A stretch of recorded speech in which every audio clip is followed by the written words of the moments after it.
We buy Bluetooth item trackers to protect our valuables, dropping them into our backpacks, wallets, or keychains so we never lose them. When my coworker Lily attached a tiny tracking disc to her house keys, she thought she was just solving her habit of misplacing things. But on a rainy Thursday night, while she was locked inside her apartment completely alone, her phone sent her an automatic alert. Her keys were moving. They were actively traveling through the layout of her apartment, moving from room to room while she sat paralyzed on her couch. This is the timeline of her last recorded night, and the mystery that remains unsolved to this day.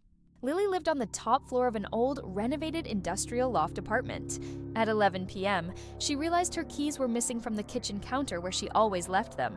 She checked the usual spots, but the counter was bare. A strange chill seemed to fill the room. She opened the tracker app on her phone, expecting the digital radar to point toward her sofa cushions. Instead, the screen updated with a real-time notification. Keys moving, last seen 5 seconds ago in the living room. Lily froze. The apartment was completely silent. She knew she was the only one with a key. The heavy front door was deadbolted from the inside. There was no way anyone could have entered or left. She watched the digital green dot on her screen slowly glide across the map. It was tracing a line from her kitchen to her bedroom, moving at a steady, human-like pace. Panicking, she grabbed a heavy metal flashlight, tiptoeing into her bedroom, expecting an intruder. She expected to see an intruder, a shadow, anything to explain what was happening. The bedroom was completely empty.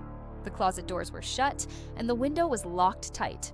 She was alone, yet the tracker insisted her keys were right there with her. Suddenly, her phone vibrated.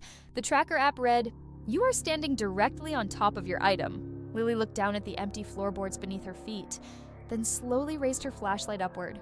The signal wasn't coming from the room.